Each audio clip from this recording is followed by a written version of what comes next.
So this is my backup channel. Everything happens for a reason, guys. And I just posted a video of the other day of what I am saying is Blue Kachina. And I caught her in our atmosphere this morning. And I'm about to post that video. So I'm probably going to get shut down. If not, I don't. But usually when people get close to the truth, they get shut down. So, and I'm pretty close, I have to say.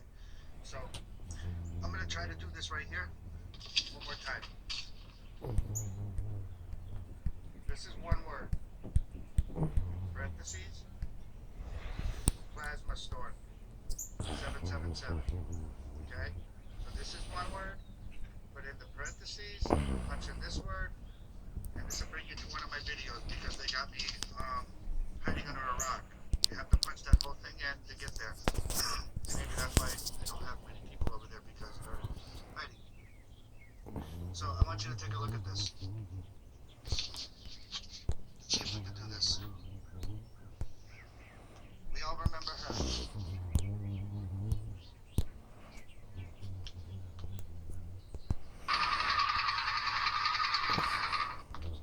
We all remember her. Okay? And I want you to notice something. See this stuff coming out of her head? Okay.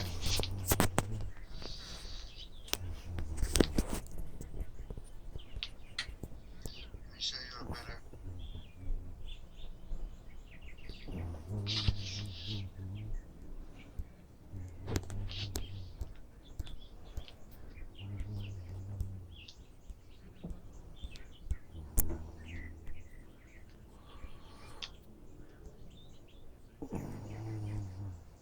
See the stuff coming out of her head?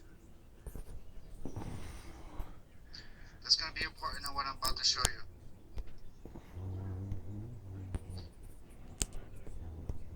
And if you have a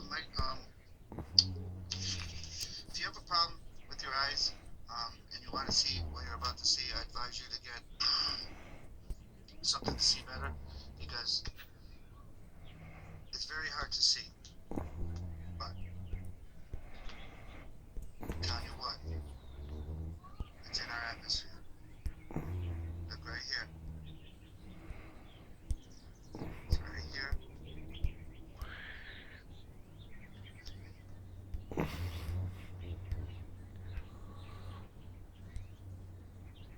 See it? And you got the thing coming out of her head. Now watch.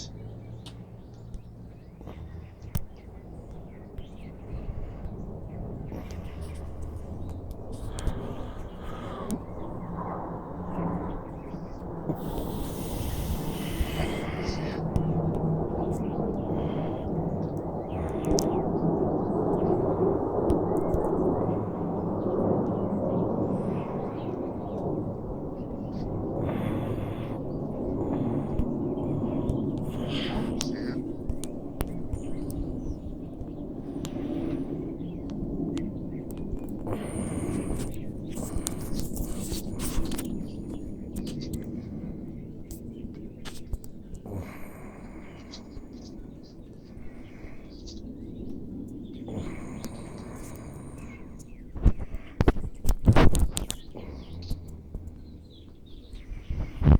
And the stuff is coming out of her head.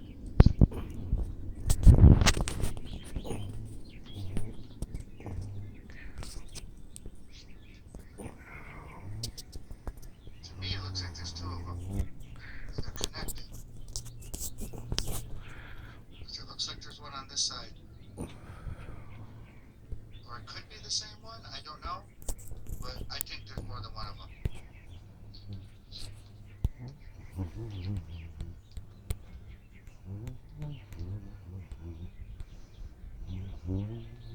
See the blue?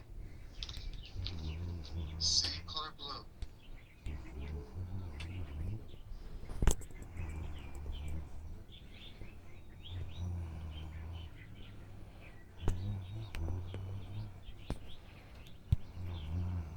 In October of 2017, a strange visitor was spotted in our solar system.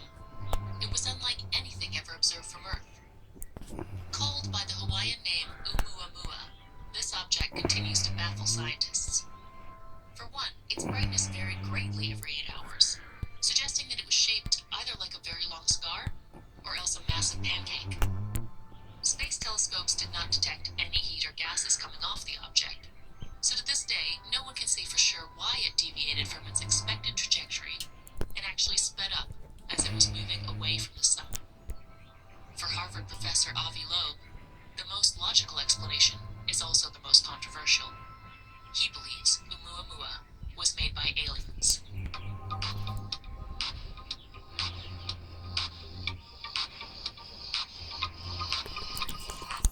I am very thrilled to be speaking with Avi Loeb. He is the Frank B. Bart Jr. Professor of Science at Harvard University and also the author of a new book, Extraterrestrial.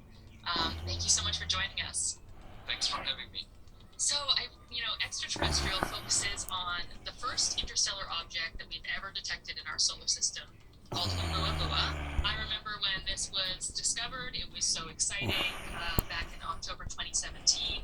It was, short-lived. It kind of went out of the solar system fairly quickly, but it was just, totally unprecedented. And the more we learned about it, the more weird this object seemed to be. So if it has an alien origin, if it is an artificial piece of technology, what type of technology do you think it most likely is?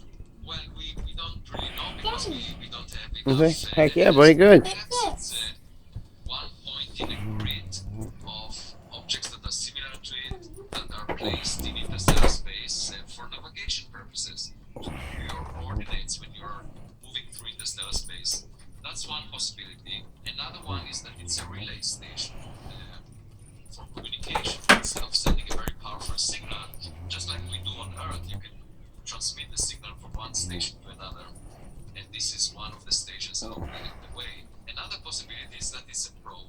I find it hard to believe that anyone is spying on us because it took this object more than 10,000 years to cross the solar system. And 10,000 years ago, we weren't that interesting. I would argue that even now we're not that interesting. Perhaps in the future we'll be more interesting. The other most likely option is that it's just space trash.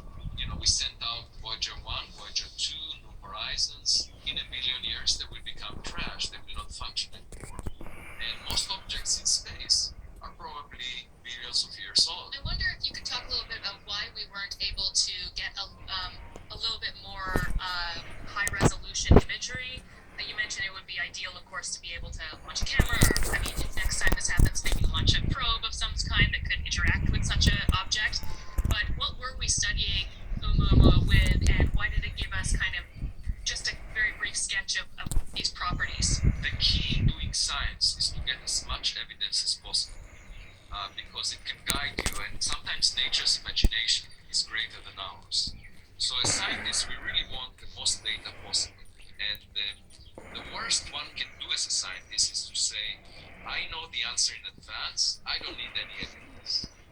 That was true in the days of Galileo, when the philosophers knew that the sun moves around the earth, and they didn't want to look through Galileo's telescope. And by that, they maintained their ignorance, and they put Galileo in house arrest. The earth continued to move around the sun, as Galileo was arguing.